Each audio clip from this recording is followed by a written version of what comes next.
encuestas pues aparentemente hablan de un ganador, pero en realidad en Dios las encuestas no definen nada, en Dios. ¿Por qué? Porque en realidad es Dios quien va a tomar esa decisión, Él tiene la última palabra.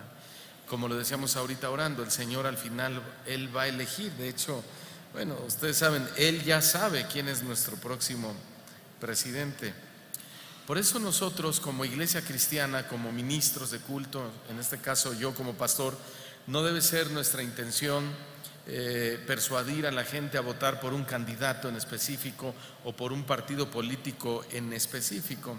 Además de que será Dios quien ponga el que haya de gobernar y el que Él ya escogió, esta es una decisión personal de cada uno de nosotros que nos debe llevar a votar de forma individual, sin ninguna presión religiosa, ni mucho menos. Por la misericordia de Dios, hermanos, vivimos en un país democrático donde se supone podemos expresar nuestras inclinaciones políticas a través de nuestro voto. Como cristianos es nuestra responsabilidad poner todo en su debida perspectiva. ¿Qué quiero decir con esto?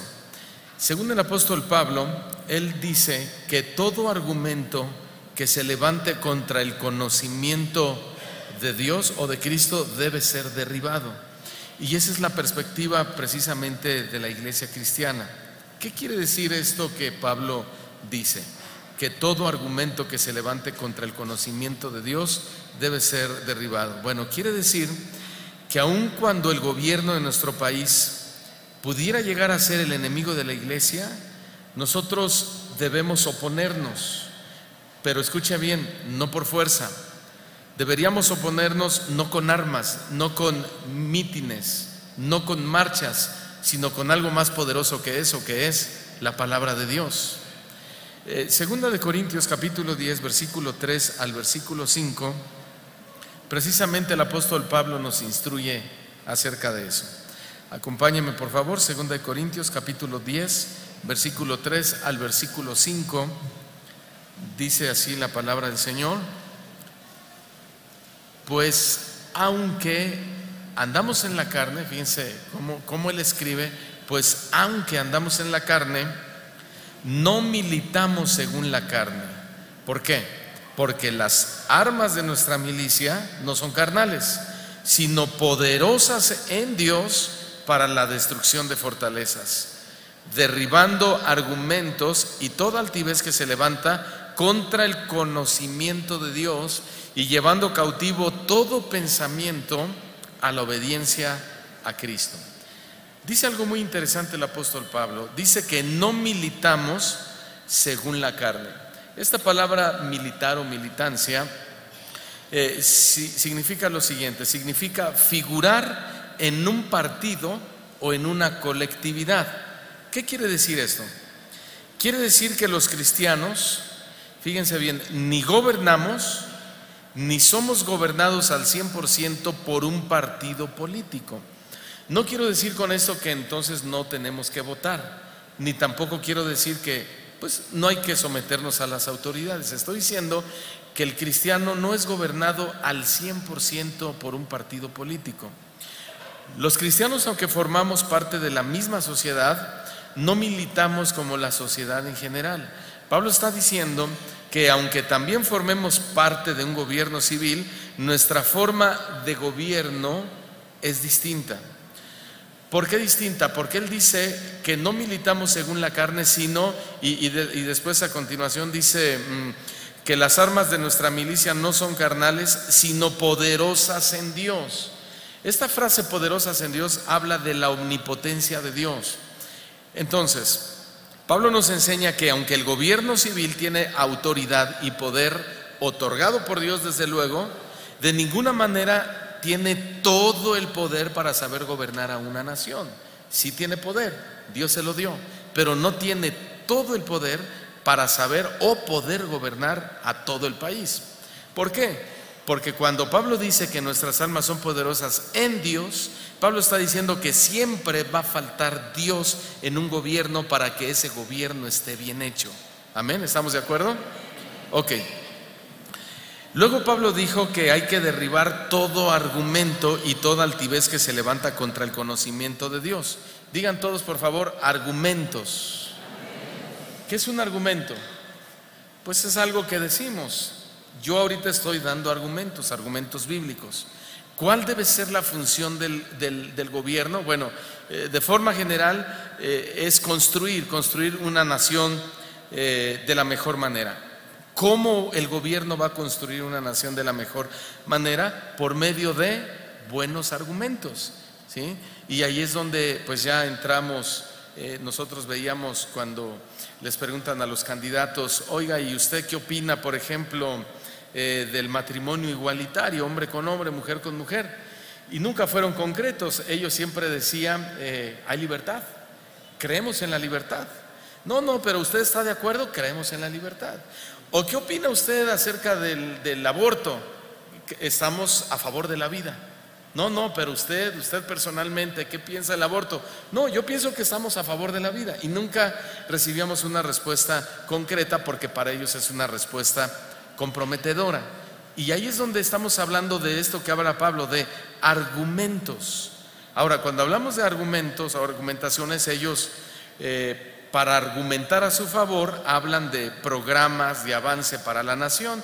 Por ejemplo, vamos a poner más hospitales, universidades, fuentes de empleos, ayudas sociales, capacitación a la policía, que mucha falta hace, etcétera. Y todo eso está bien.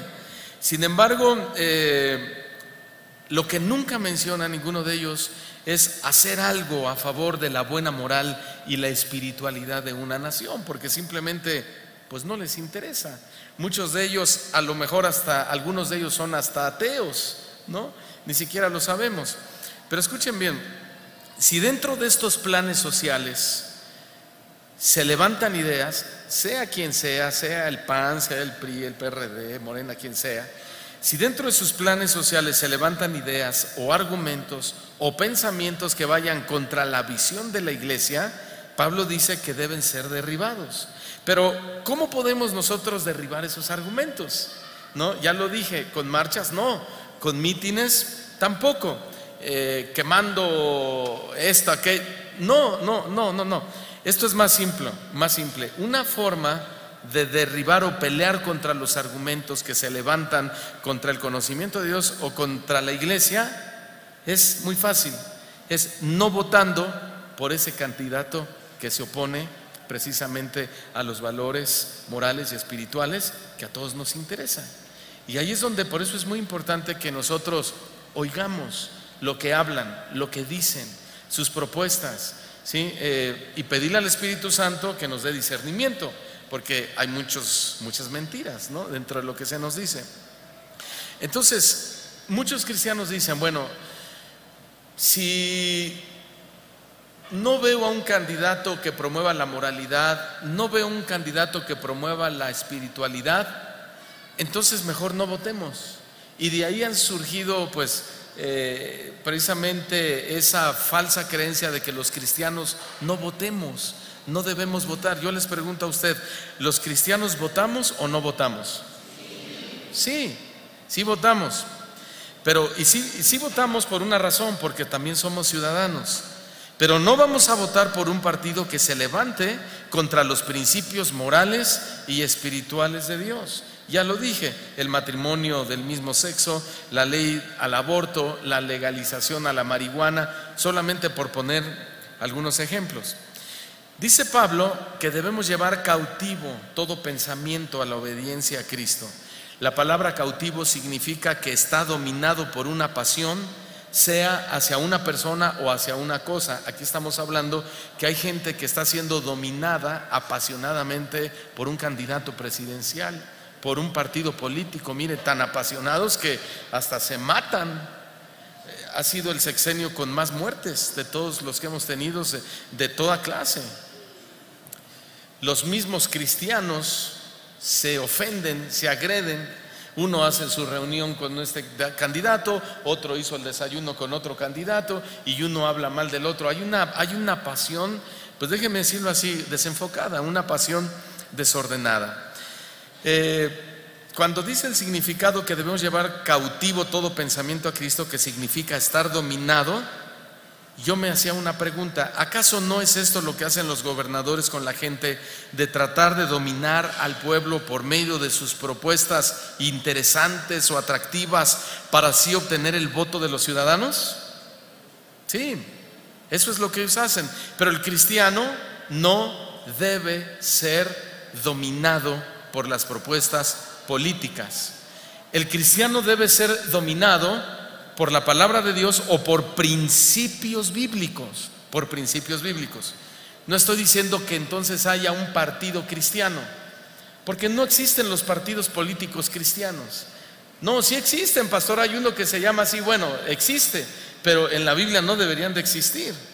Sí, porque Dios no llama al cristiano, al religioso, a pertenecer a un partido político para así traer paz o beneficio a la sociedad. Y lo vamos a ver más adelante. Eso se lo da a otros hombres. Por ejemplo, Obrador propone acabar con la mafia del poder. Y eso suena muy bien, ¿verdad? Dice: y les vamos a quitar su bono de 5 millones de pesos.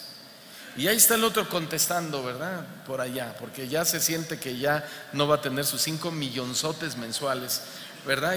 Y no me digan que ustedes van a votar por él. Y ahí se andan todos, andan pellizcando unos con otros. El candidato del PRI propone mejorar la economía del país, y el que tiene las mejores propuestas, y el hombre más preparado, y el hombre más inteligente. Y bueno, Ricardo Anaya pues propone meter a la cárcel a Enrique Peña Nieto. Y el Bronco, bueno, usted ya sabe, ¿no?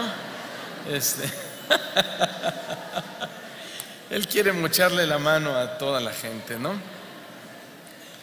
Entonces, solo mencioné una de sus propuestas, de las más predominantes, ¿no? O las más famositas, más sonadas, ¿no? ¿Debemos votar nosotros por el candidato que ofrezca más que otro? Es que este me da más, no, es que este me da más, es que este ya nos está dando tarjetas con 1,500 casi prepagados. Y ¿debemos votar por el que nos ofrezca más? No.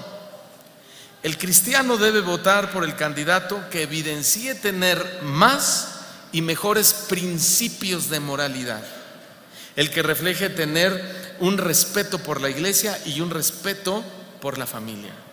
Me recuerdo que hace meses, cuando estaba apenas la pelea por aquellos otros candidatos independientes, porque había más que querían llegar a la presidencia, uno de ellos fue a una universidad y comenzó a hablar y dijo: yo soy pro moralidad, yo quiero que haya moralidad y que los esposos sean fieles a sus esposas. Y sonaba muy bonito, ¿no? Así, hasta parecía cristiano. Y entonces se levanta un joven y le dice: oiga, ¿cómo puede usted hablar de moralidad si acaba de engañar a su propia esposa? Entonces ya están como los fariseos, que ellos dicen pero no hacen, ¿verdad? Y entonces aquel se lo acabó: tú eres esto y tú lo otro, y no tiene nada que ver, y esto y lo otro. Por eso es que el cristiano debe tener el discernidor prendido, para que cuando vayamos a las urnas votemos con limpia conciencia. ¿Me expliqué en eso, hermanos?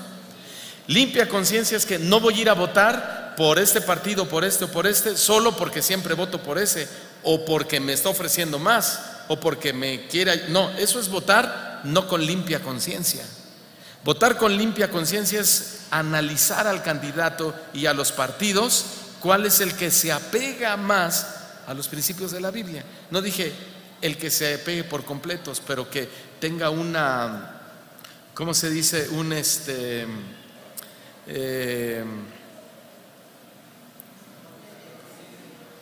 ¿Cómo? Un parecido, sí, se me fue la palabra. Lo más parecido a los principios bíblicos. Entonces, alguien dijo: muchos cristianos van a votar por su partido simplemente porque toda su vida han simpatizado con ese partido, y esa es la razón por la que van a votar por ese partido. Lo escogen como si fuera su equipo de fútbol favorito, sin importarle su desarrollo político y el avance positivo que haya tenido durante su carrera. Pero eso no deben hacer los cristianos. El llamado que tenemos, hermanos, los hijos de Dios, no es el de inclinarnos hacia el candidato que más le pueda convenir a nuestros intereses personales, no, sino a lo que le pueda convenir al desarrollo social general de la nación, pero por supuesto a la familia y a la iglesia, que son los principios morales y espirituales del candidato espiritual. Y no estoy hablando que el candidato deba ser cristiano, sería muy bueno, pero no estoy hablando de eso. Estoy hablando que el candidato sea un hombre con valores morales bien acuñados, hermanos, bien acuñados, y que no se oponga al trabajo que estamos haciendo las iglesias cristianas. Hay muchos cristianos que, ¿cómo pelean por su partido político en las urnas? ¿No conoce a cristianos así? No, yo conozco a muchos, hermanos. Pero ¿sabe algo? Se le olvida pelear por su batalla de la fe. Y ese es un gran problema, ¿verdad? Es lo principal. Están peleando por esto, pero no pelean ni por su batalla de la fe, ni por la fe, ni por el cristianismo en general.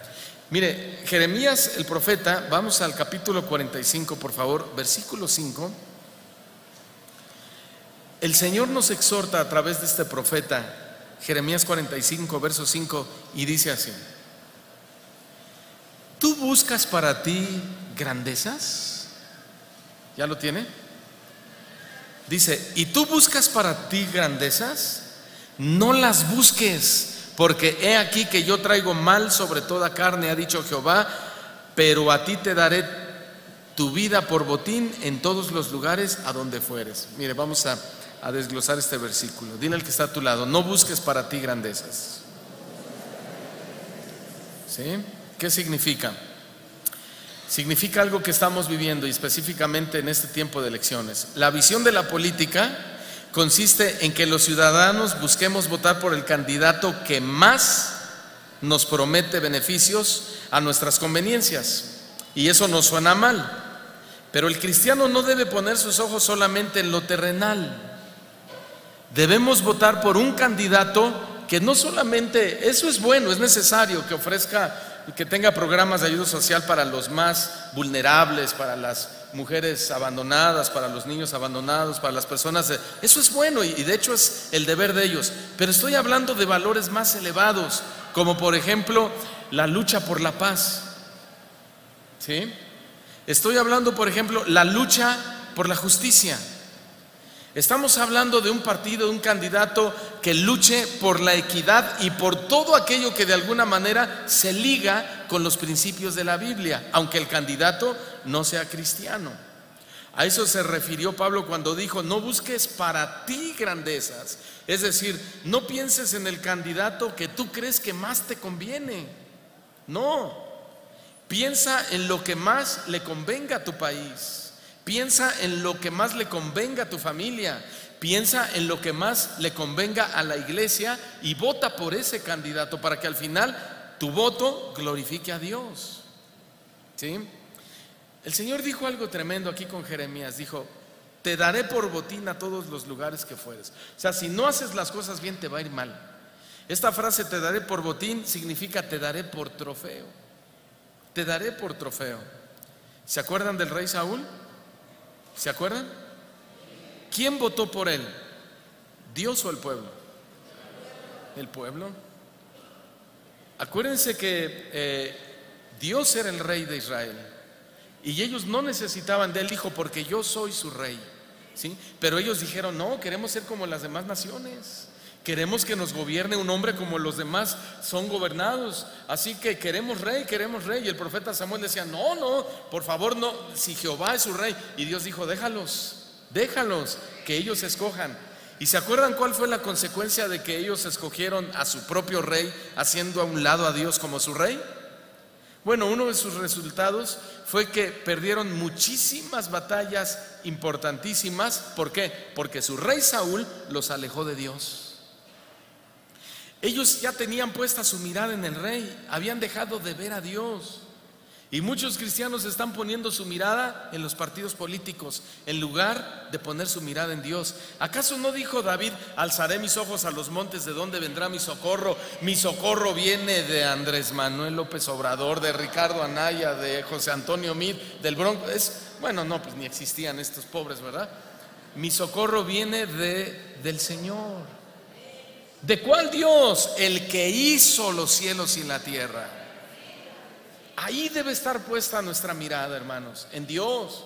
Ellos solamente son utensilios, son móviles para que los propósitos de Dios se lleven a cabo en una nación. No seamos trofeo de la política. Por eso nosotros no debemos luchar por ningún partido en específico, porque los que lo hacen dejan de pelear la buena batalla de la fe y se vuelven un trofeo de un partido político, se vuelven trofeo de una visión humana.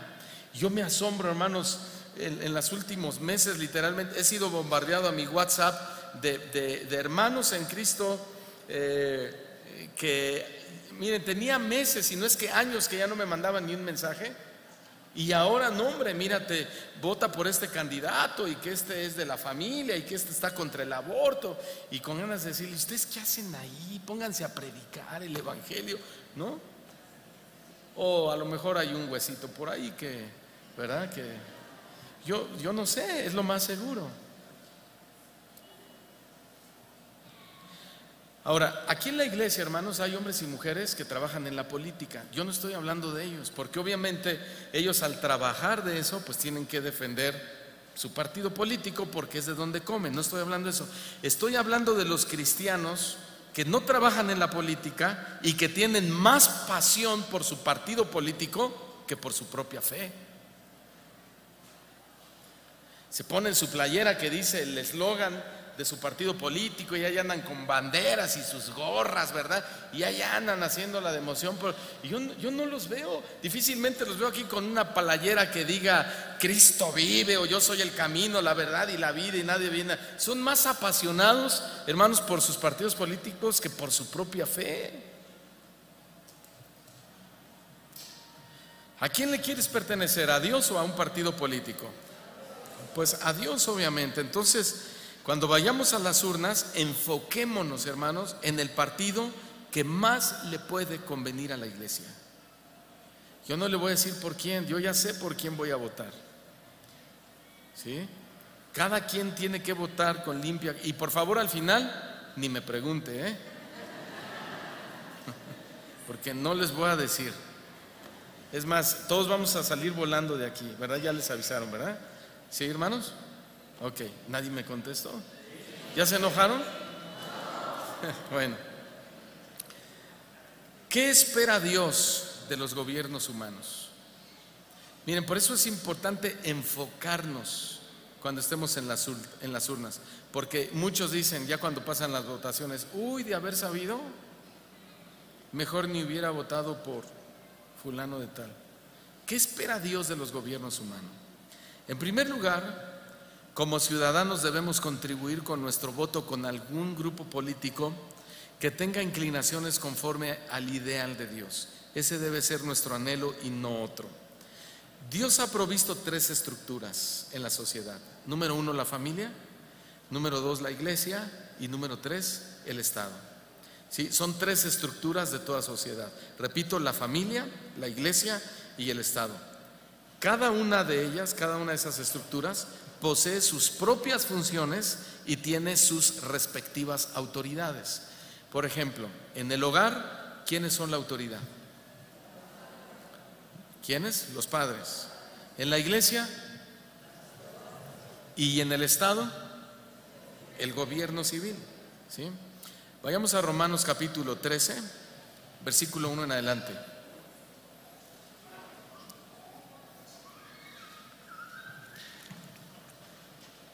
Romanos capítulo 13, versículos del 1 en adelante. Dice Pablo: sométase toda persona a las autoridades superiores. ¿Sí? En el hogar, las autoridades superiores son los papás. En la iglesia es el pastor. Y en la sociedad, pues ahí tenemos al presidente y abajo las cámaras.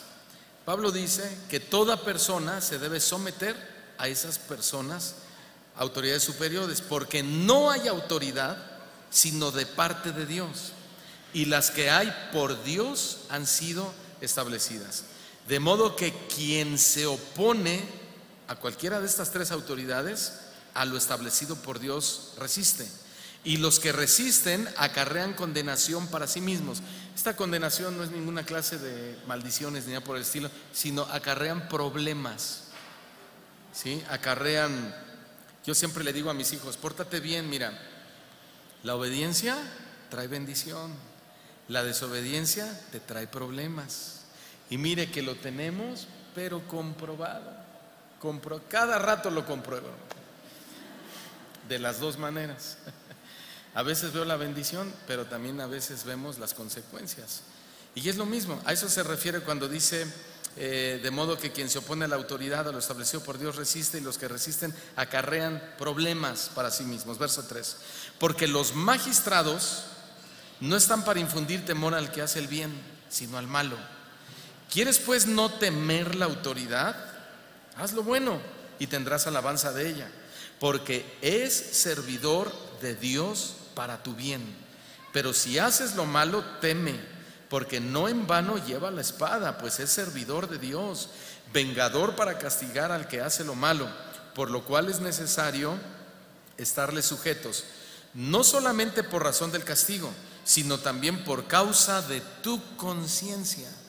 Pues por esto pagáis también los tributos, porque son servidores de Dios que atienden continuamente a esto mismo. Verso 7.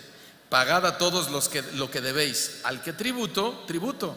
Al que impuesto, págale el impuesto. Al que respeto, respétalo. Y al que honra, honra. ¿Sí? En el versículo 4, Pablo les llama 2 veces a los magistrados servidores de Dios.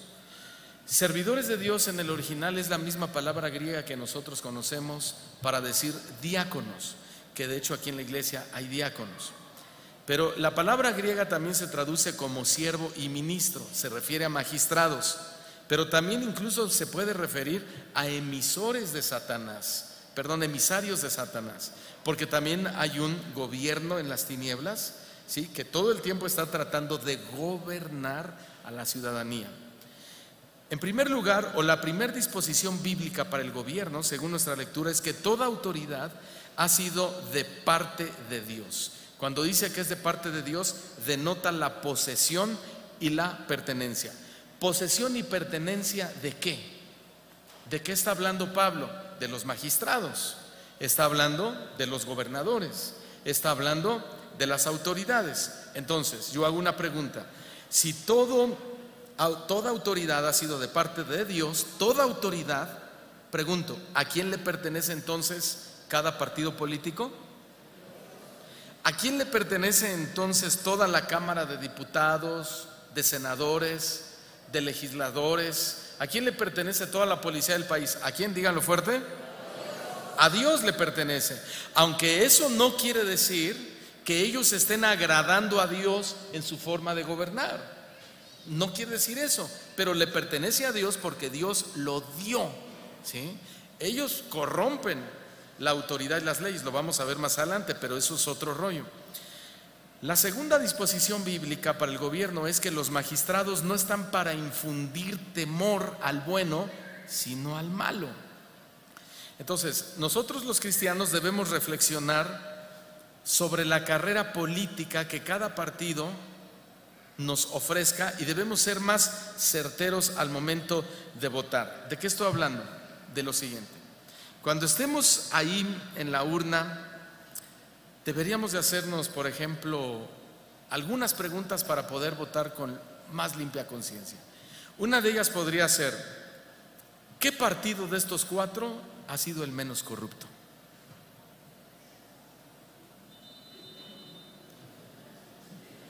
No, pues ya. ¿No? No, es que a mí me cae bien Obrador. No, Anaya, híjole. A ver, no pienses en ellos. ¿Qué partido ha sido más corrupto? O pregúntate, ¿qué partido ha sido menos justo con los inocentes?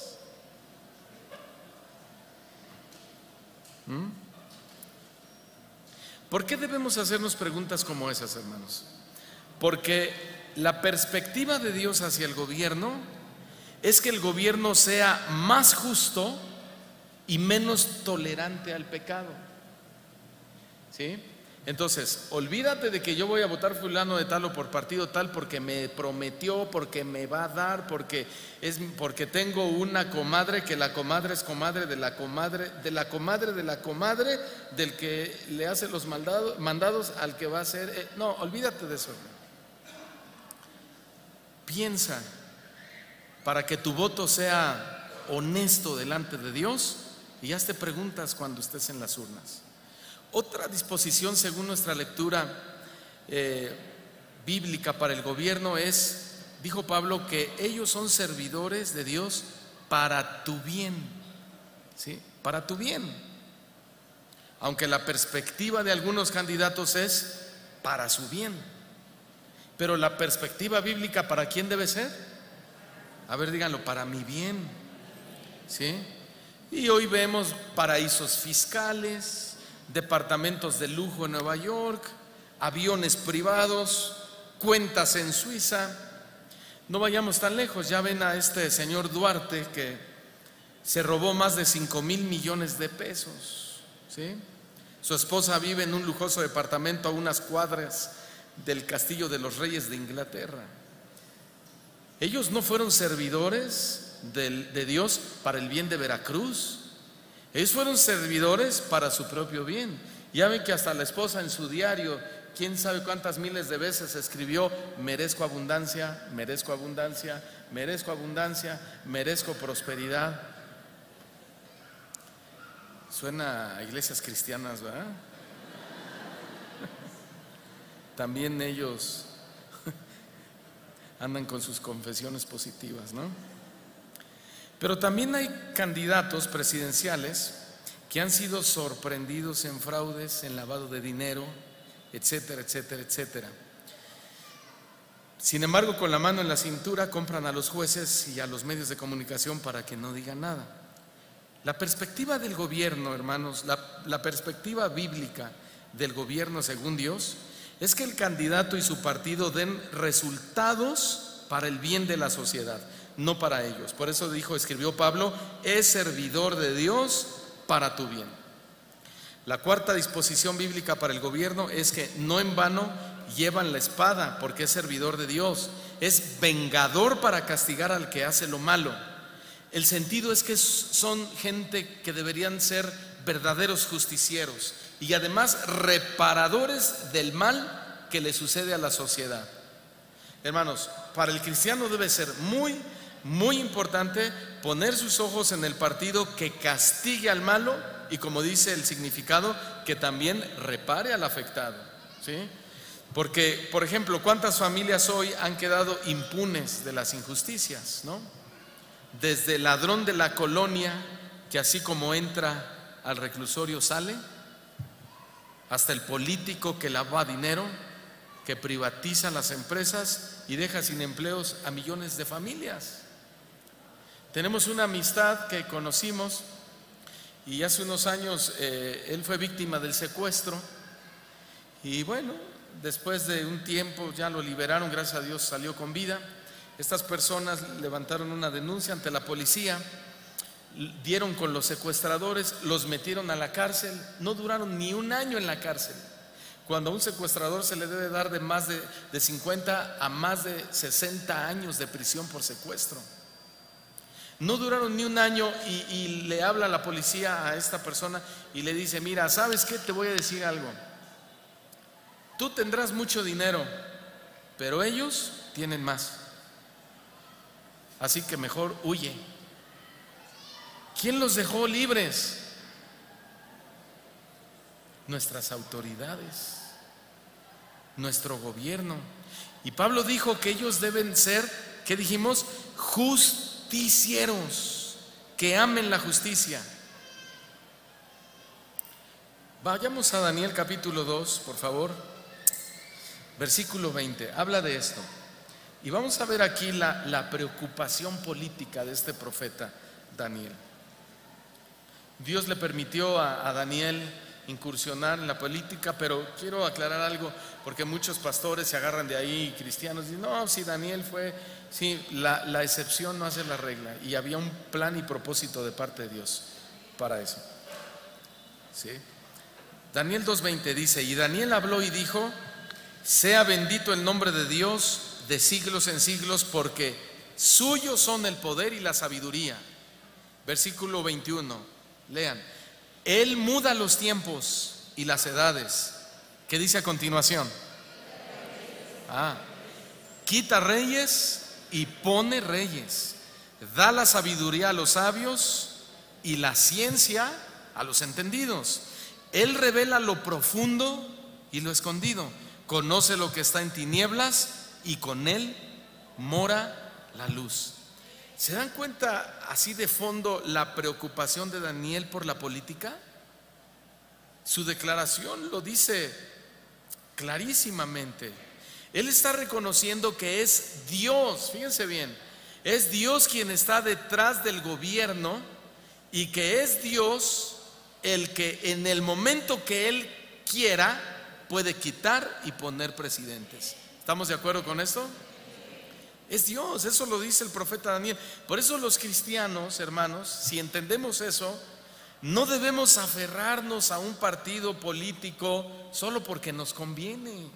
No debemos aferrarnos a un candidato presidencial porque nos cae bien, porque Dios es el que los pone y Dios es el que los quita. Hoy todos vamos a estar a las 11 de la noche porque el INE dijo que entre 10:30 y 11 ya iban a dar un primer resultado, pero que comprende el 5% de las votaciones a nivel nacional, pero que con ese 5% ya se sabe quién es el ganador, y ahí se van a estar tronando los dedos y oye, vamos a cenar. No, es que yo quiero ver quién va a ganar. Si ya Dios sabe.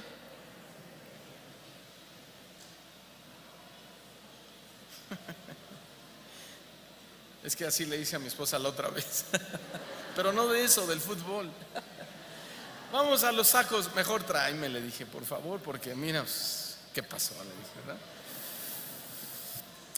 A ver, dile al que está a tu lado: oye, Dios quita y Dios pone reyes. Take it easy, dile.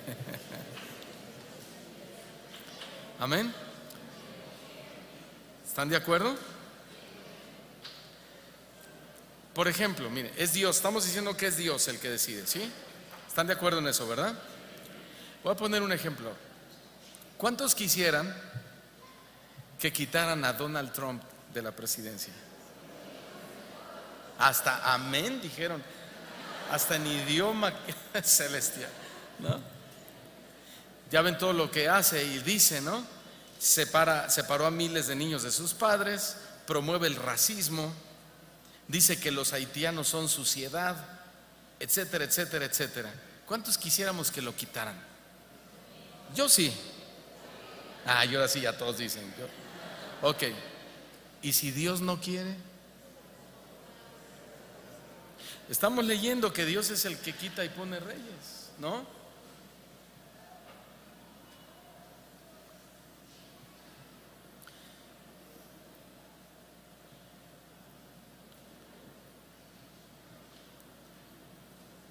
A lo mejor, híjole, ya está, me le están aplicando a mí, ¿verdad?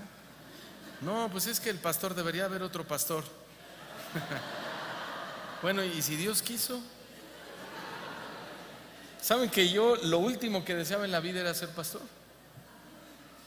Me pasó lo que a David. David no pidió ser rey, pero lo escogieron para ser rey de Israel.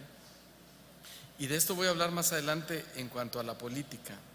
Miren, existen dos tipos de cristianos en la sociedad: los fatalistas y los ilusos. ¿De cuál eres tú? De ninguno, ¿verdad? Por fe, aunque sea, ¿no? Los fatalistas dicen: a mí no me importa quién gane, porque gane quien gane, de todas maneras todo va a seguir igual. Esos son los fatalistas.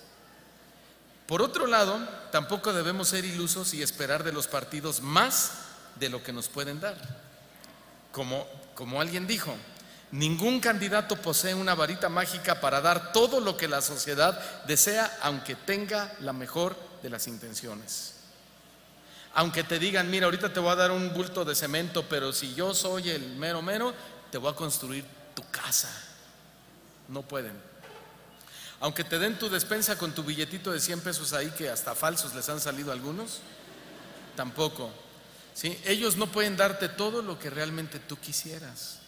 Sin embargo, hermanos, gane quien gane, los cristianos estamos llamados, y nos guste o no nos guste, a someternos a las autoridades civiles. Amén.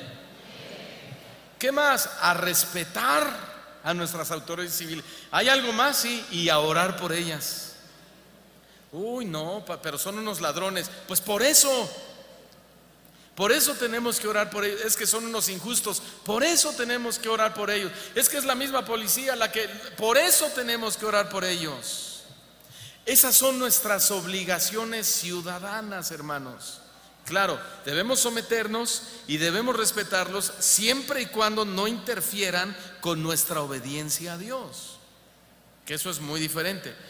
En Tito capítulo 3, versículo 1, Pablo le dice a Tito que les haga un recordatorio a la iglesia, a los cristianos. Estamos hablando de estar bajo las autoridades y orar por ellos, respetarlos y obedecerlos.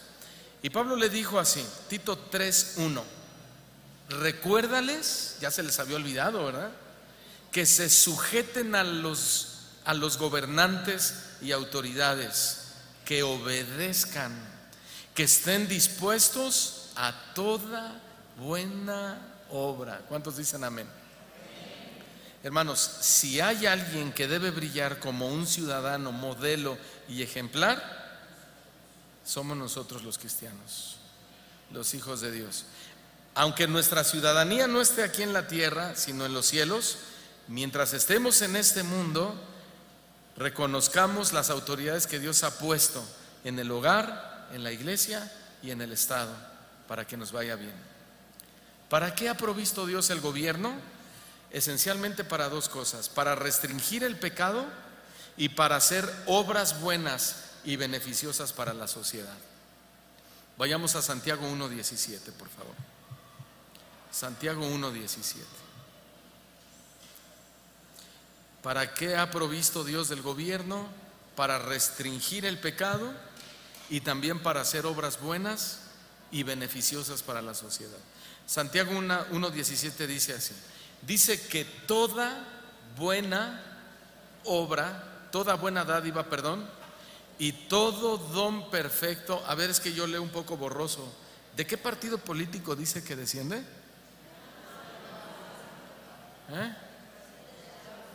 ¿Me ayudan a leer bien?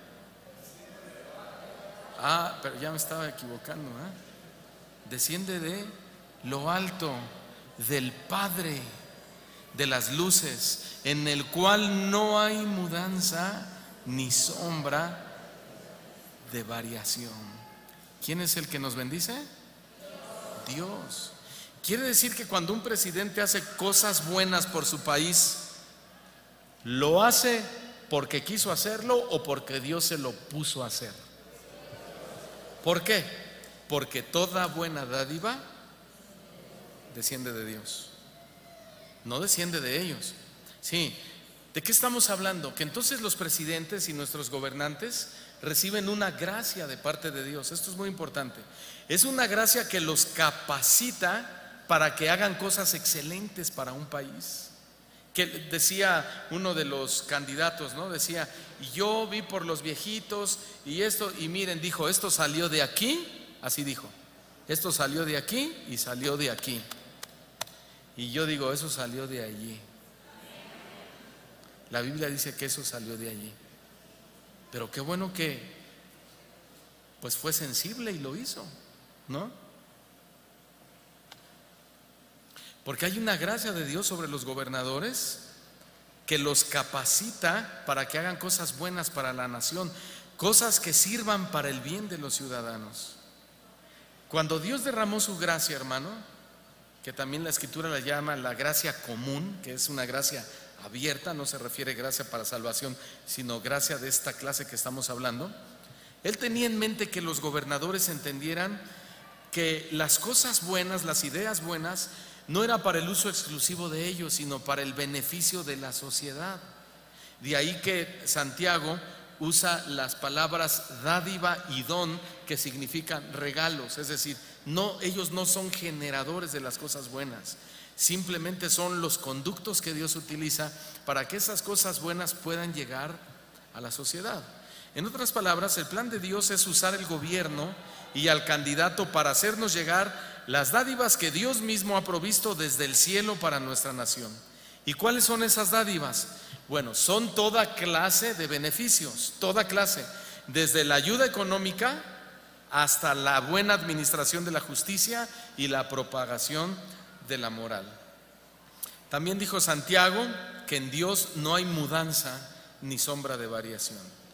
Santiago quería que la ciudadanía supiera que Dios no cambia. ¿Sí? A ver, digan conmigo, Dios no cambia. ¿No cambia qué? No cambia sus buenos deseos hacia nosotros. Dios es bueno, ¿verdad, hermanos? Dios quería que supiéramos que en Él no hay ni siquiera una sombra de posibilidad que cambie de opinión hacia nosotros. Nada lo hace cambiar, porque Dios es bueno, porque Dios es misericordioso, porque Dios es compasivo. ¿Cuántos dan gloria a Dios por eso?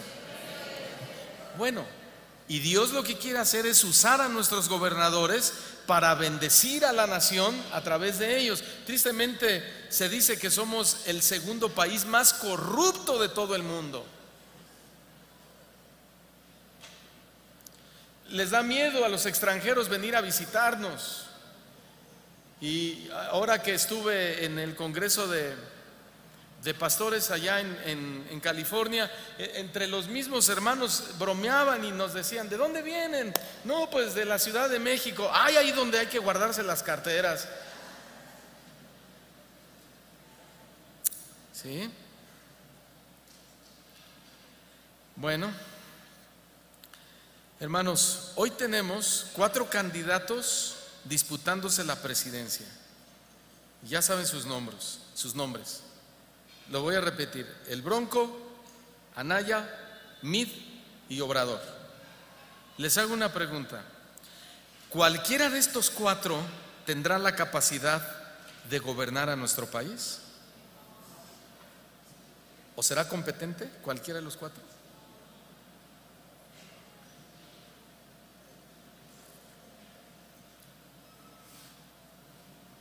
Esto es algo parecido a como muchos de esos que dicen: yo quisiera ser pastor. Y entonces les contestamos: a ver, no te metas en problemas, ¿eh? Dios te llamó,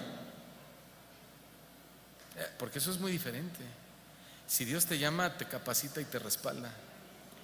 Pero si no te llamó al pastorado, vas a fracasar.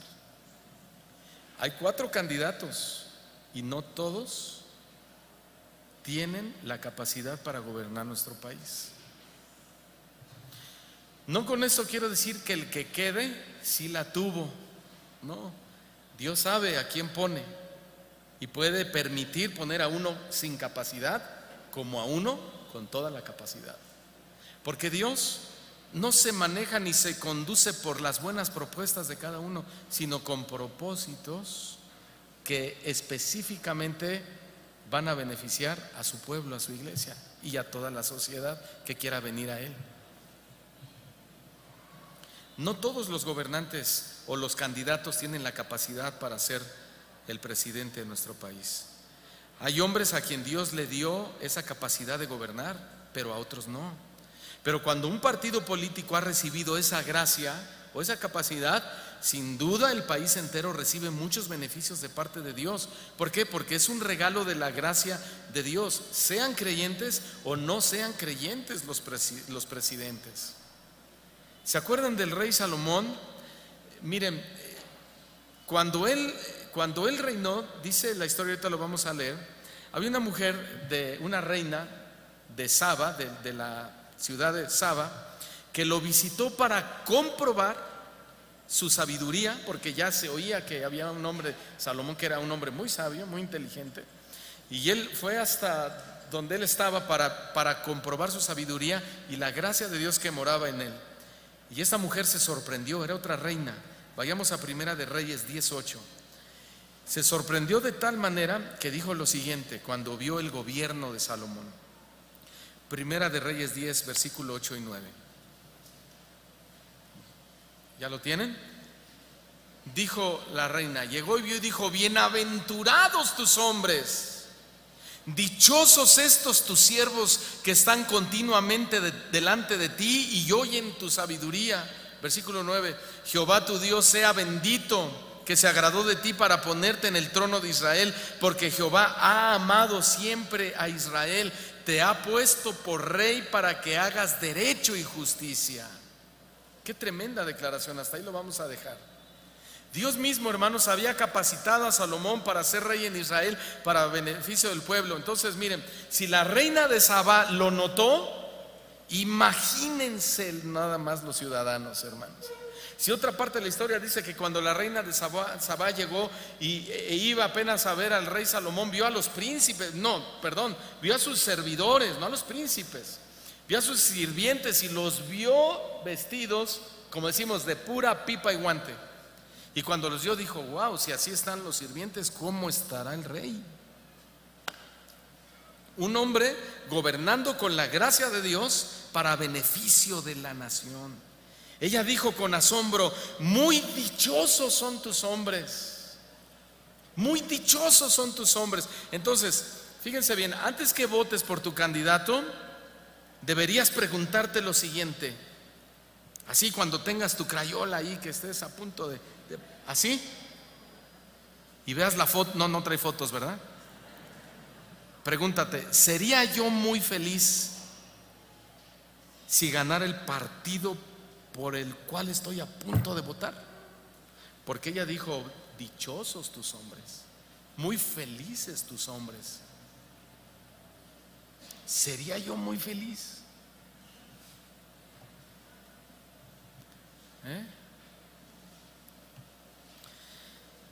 Es que la perspectiva bíblica del gobierno, hermanos, es que nuestro candidato presidencial debe ser uno que transmita alegría al pueblo, debe ser uno que transmita seguridad, debe ser uno que transmita confianza, debe ser uno que luche íntegramente por la dicha de la ciudadanía en general, no solo por algunos cuantos. Por eso es que la reina de Sabá dijo: dichosos o bienaventurados tus hombres. O sea, Salomón era quizá obvio, evidente, los reyes lucían esplendorosos, pero no los sirvientes. Y pudo haber dicho la reina de Sabá, como ella misma quizá iba vestida esplendorosa: bueno, es normal de un rey presentarse, pero no es normal de un sirviente que estén prácticamente casi al nivel del rey. Dichosos son tus hombres. Entonces, antes de votar, pregúntate: ¿seré yo muy feliz si gana el por el que voy a votar? Además, fíjense lo que causó la forma de gobierno de Salomón en esta mujer. Ella no alabó directamente a Salomón. Ella dijo: Jehová tu Dios sea bendito,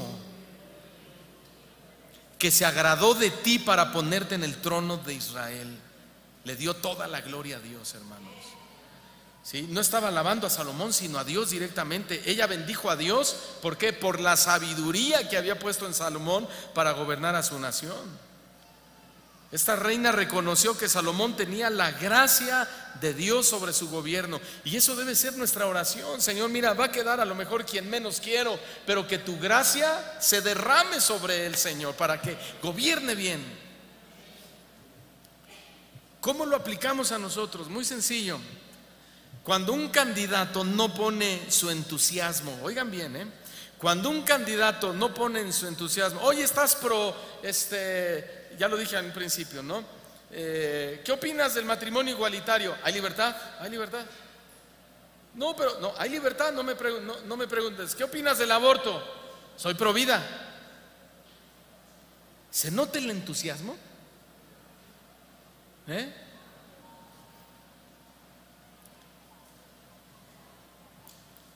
Cuando un candidato no pone su entusiasmo en la moralidad, ni en la justicia, ni en la rectitud, en realidad lo que está haciendo es alejar a Dios de la sociedad.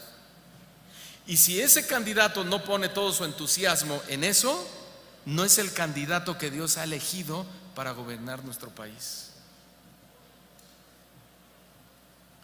¿Se acuerdan cuando José interpretó los sueños de Faraón acerca de las vacas gordas y las vacas flacas? Bueno, después de haber interpretado sus sueños, José le da al Faraón una instrucción final muy acertada en Génesis 41, versículo 33. Vean la instrucción final que José le da a Faraón, una instrucción muy acertada. Génesis 41, 33. Le dice: búscate entre tus hombres a un varón, ¿qué? Prudente y sabio. ¿Para qué? Para ponerlo ¿en dónde? Sobre la tierra de Egipto. Un hombre prudente y sabio. Hermanos, José fue un hombre prudente. Él no fue un político que se autopromovió. Sin embargo, su prudencia lo llevó a ocupar el segundo lugar del gobierno. Prudente da la idea de un individuo con visión, una persona que puede diagnosticar con precisión el problema de una nación, y José tenía esa aptitud. Pero también le dijo al rey que ese hombre o político, además de prudente, tenía que ser sabio. Y sabio significa o señala la capacidad que ese hombre tiene después de haber definido el problema para buscar la solución apropiada. Era un hombre así lo que Egipto necesitaba, un varón prudente y sabio. El gobernante de una nación debe saber gobernar, debe ser entendido y debe de ser prudente y no andar peleándose con todos los presidentes. Como dijo un pastor por ahí, Salomón sabía que necesitaba de esa sabiduría y prudencia para gobernar, y la buscó en el lugar correcto, se la pidió a Dios en oración.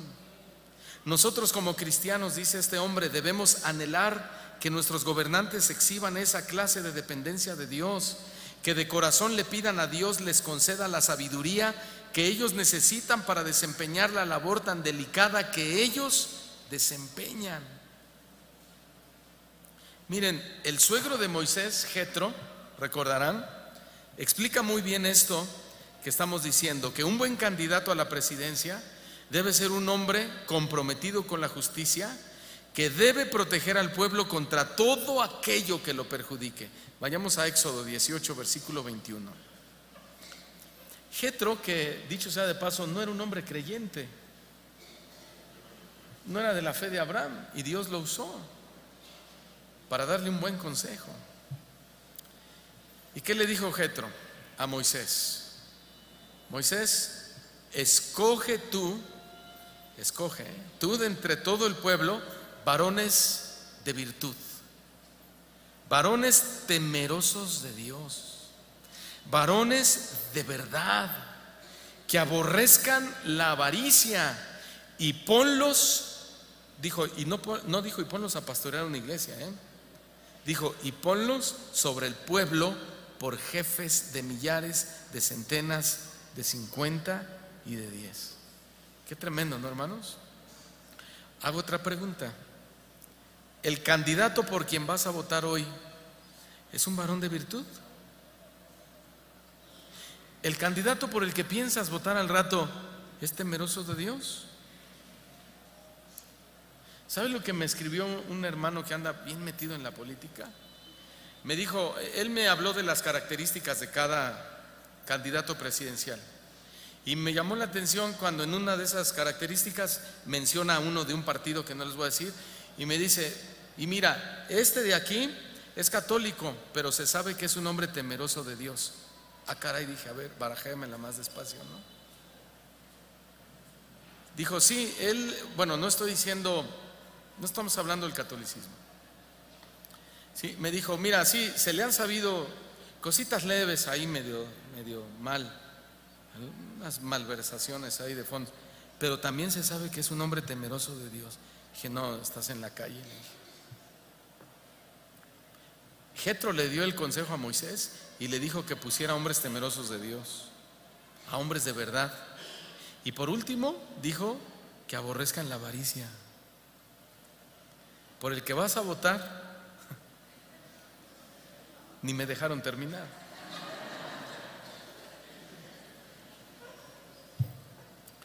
Ah, caray, pastor, ¿Por quién voto?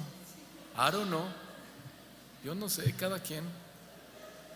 Pero vaya viendo los rasgos, esa era la palabra que quería decir hace rato, los perfiles morales y espirituales, y el que más se acerque, por ese vota. El que más se acerque, no dije el que tenga todos porque ninguno los tiene, el que más se acerque, vota por él. ¿Sí fui claro? ¿Y usted por quién va a votar? Me van a preguntar, que no les voy a decir. ¿Saben por qué Dios le habló a Moisés a través de su suegro Jetro para que buscara varones así? Porque más adelante en el libro de los jueces vemos precisamente a los jueces de Israel aceptando regalos de corrupción que ocasionarían la violación y la perversión de la justicia. ¿Cuál es entonces el mensaje que Dios está enviando a todos los gobernadores en todo el mundo? Él está diciendo: tengan cuidado con los regalos que reciben. Tengan cuidado, no sea que a causa de esos regalos también ustedes perviertan la justicia de la nación. Hermanos, la Biblia nos enseña precisamente eso, que los gobernantes y los candidatos presidenciales deben ser personas que no deben ser compradas. De hecho, nadie, no solo ellos, nadie, la sociedad, lo digo por los que venden sus votos por 500, 1000, 1500 pesos, nadie debe ser comprado. Debe haber un voto con una limpia conciencia para que Dios se agrade. Mire, en Deuteronomio 16, 18 dice esto: jueces y oficiales pondrás en todas tus ciudades que Jehová tu Dios te dará en tus tribus, los cuales juzgarán al pueblo con justo juicio. Versículo 19: no tuerzas el derecho, no hagas acepción de personas, no tomes soborno, porque el soborno ciega los ojos de los sabios y pervierte las palabras de los justos. Qué tremendo, ¿no?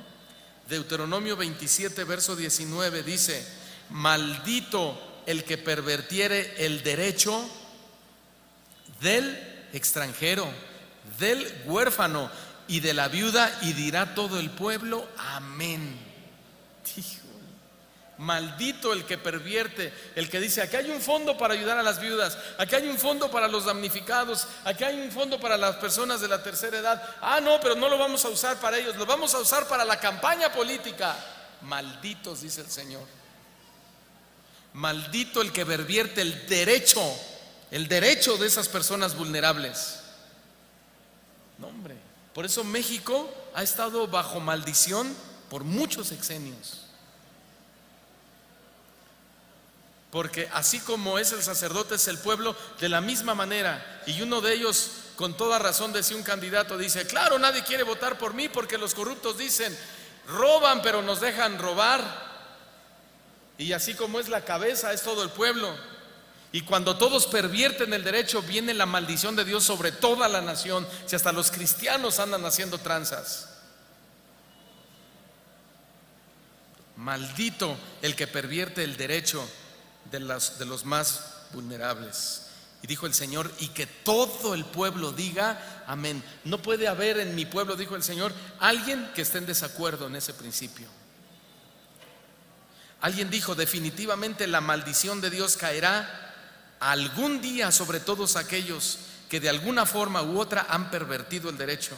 Funcionarios corruptos algún día se presentarán delante de Dios a dar cuentas de su gobierno y pagarán en el infierno su corrupción, a menos que se arrepientan de su pecado y vengan a Cristo en arrepentimiento genuino delante de Él. Y todo el pueblo diga amén. Porque tampoco les deseamos el mal, queremos que se salven, hermanos. Miren, la oración de David en el Salmo 72, versículo 1 es un buen prototipo de un gobernante justo. Salmo 72, versículo 1 al 4. Oh Dios, dice David, da tus juicios al rey y tu justicia al hijo del rey. Él juzgará a tu pueblo con justicia y a tus afligidos con juicio. Los montes llevarán la paz al pueblo. Los montes se refieren a los gobernantes, la gente más alta. Esos son los montes. Los montes llevarán paz al pueblo, y los collados justicia, se refiere a los jueces. Juzgará a los afligidos del pueblo, salvará a los hijos del menesteroso y aplastará al opresor. Versículo 12: porque él librará al menesteroso que clamare, y al afligido que no tuviere quien le socorra. Tendrá misericordia del pobre y del menesteroso, y salvará la vida de los pobres. De engaño y de violencia redimirá sus almas, y la sangre de ellos será preciosa ante sus ojos. He aquí el prototipo de un gobernador justo y conforme a la cosmovisión bíblica. ¿Cuántos quieren un presidente así, hermanos? Proverbios 16:12 dice: abominaciones a los reyes hacer la impiedad, porque con justicia será afirmado el trono. Cuando un gobierno actúa con justicia, hace que los malos tengan temor, hace que los malhechores no tengan la opción de mover sus influencias y que días después se encuentren sueltos como si nada hubieran hecho. Una nación se viene abajo cuando la justicia actúa mal. El Proverbio 14:34 dice: la justicia engrandece a la nación, mas el pecado es afrenta de las naciones. Ya estoy terminando, hermanos. Si hay algo con lo que debe estar comprometido un candidato a la presidencia, ¿con qué es? Con la justicia hacia su nación, ¿no? Dios ha hecho las leyes de tal manera que Él bendice a un país cuando en ese país se toma en cuenta la justicia.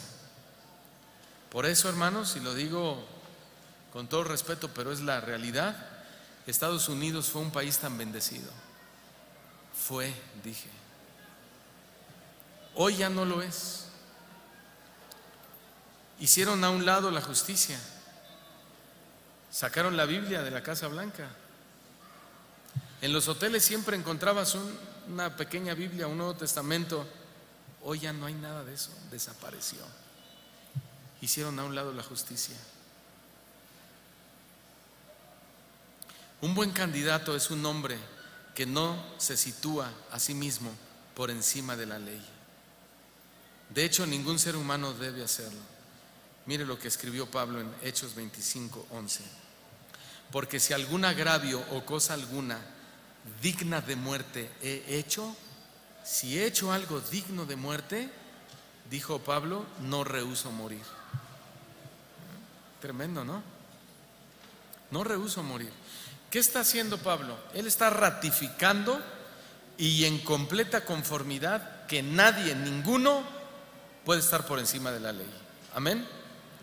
No es que con una mordida se resuelve. Sí, abajo, pero arriba complicas todo.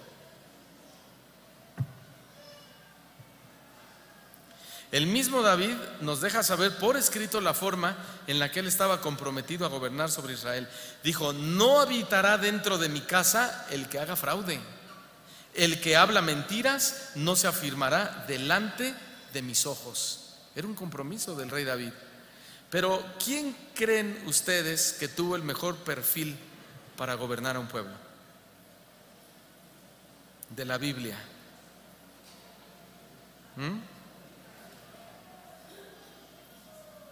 Nuestro Señor Jesucristo. Él es la figura que sirve de modelo, porque su sabiduría, su poder y su bondad son infinitas. ¿Sí? Podemos tener gobernadores poderosos, bondadosos, pero no en su totalidad. Pero por eso Jesús es llamado Rey de Reyes y Señor de señores. ¿Sí?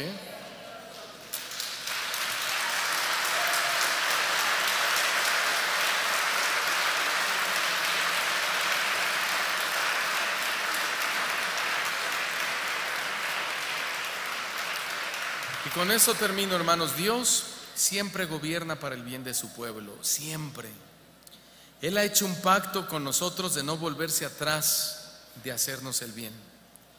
Y es tal la disposición de nuestro Señor Jesucristo que la Escritura dice que Él, siendo en forma de Dios, no estimó el ser igual a Dios como cosa que aferrarse, sino que se despojó a sí mismo, tomando forma de siervo, hecho semejante a los hombres, y estando en la condición de hombre, se humilló a sí mismo, haciéndose obediente hasta la muerte, y muerte de cruz.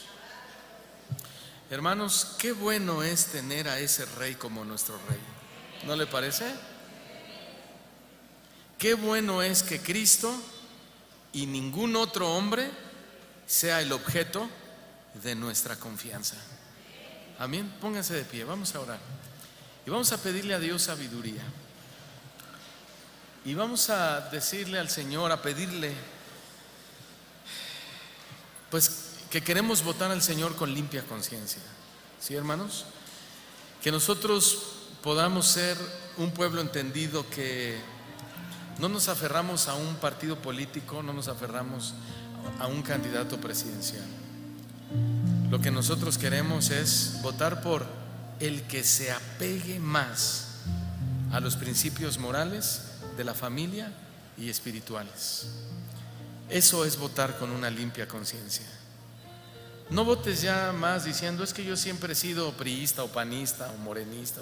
No, eso no. No, es que he oído esto de aquel y esto de allá, y mira, de última hora salió esto.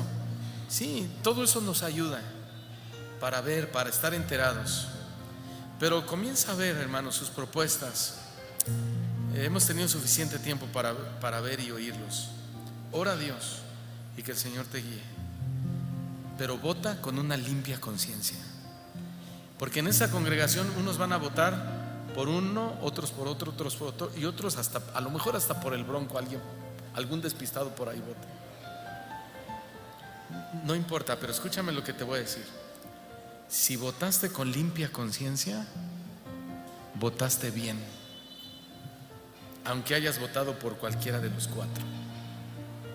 No importa el hombre ni el partido, sino el que se apegue más a los principios morales de la sociedad, espirituales y de la familia.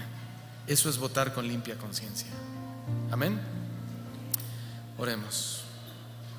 Señor Jesús, nos acercamos a ti porque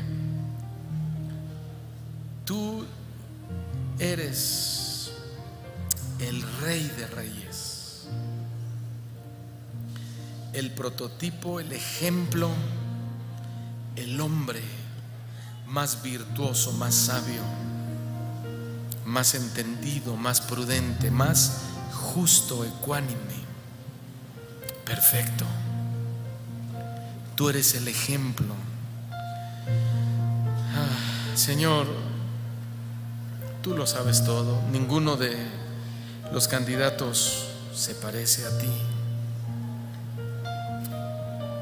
Sin embargo, tú permitirás que uno de ellos cuatro sea nuestro presidente. Y si no es quien yo quería, yo lo aceptaré, Señor, porque viene de ti. Tú eres el que pone y quita reyes. A lo mejor algún partido, Señor, nos prometió una ayuda económica y estamos entusiasmados porque creemos que si ese partido queda, nos van a ayudar. Perdónanos por poner nuestra esperanza y nuestra confianza en el hombre. Maldito el hombre que confía en el hombre. Hoy ponemos nuestra esperanza en ti, nuestra confianza en ti. Queremos hacer un voto, Señor, un voto secreto entre la gente, pero un voto que tú veas desde el cielo, y que tú veas que votaré con limpia conciencia. No me dejaré presionar por nadie, ni venderé mi voto. Señor, eso no, eso es un pecado delante de ti, porque estamos violando tus principios, estamos violando las mismas leyes civiles y no queremos pecar. Queremos al contrario, Señor, que nos bendigas, que nuestras familias sean bendecidas, que las familias de nuestro país sean bendecidas, que tú derrames tu gracia, Señor. Desde este momento ya oramos por el que será nuestro próximo presidente, Señor, y bendecimos su vida, Señor, y su familia, y te pedimos que lo guardes, que lo protejas contra todo atentado, Señor, y te pedimos que tu gracia se derrame abundante y sobreabundantemente sobre él, para que lo más que se pueda, Señor, sea sensible a tu voluntad de él y nuestra nación sea beneficiada en lo económico, en lo moral, en lo espiritual, Señor, porque tus planes son de bien y no de mal para nosotros. Señor, sabemos que también el enemigo, Satanás, estará merodeando, Señor, y sobre todo las mentes de los hijos de Dios, queriéndolos desenfocar, distraer, mentir. Pero nosotros, Señor, cerraremos esa puerta al enemigo y nos enfocaremos en la urna, Señor, en votar por aquel que se apega más a los principios morales, espirituales y de la familia. Por ello, Señor, votaremos. Y a lo mejor nuestra mente, Señor, es corta, pero de una cosa podremos estar seguros al salir de ahí: que habremos votado con una limpia conciencia. Y eso, Señor, es lo que glorifica tu nombre. Despídenos en paz, Señor. Llévanos con bien, Señor. Y después de haber votado, que podamos comer contentos, disfrutar de la familia en alegría, Señor, y poder platicar y hablar de ti, Señor, y no estar afanados ni preocupados por quién va a ganar, quién va a ganar. Tú ya sabes quién, Señor, y ese será el que estará al frente de nuestra nación, y nosotros estamos de acuerdo y te damos las gracias en el nombre de nuestro gran Rey y Señor Jesucristo, y decimos fuerte: amén y amén.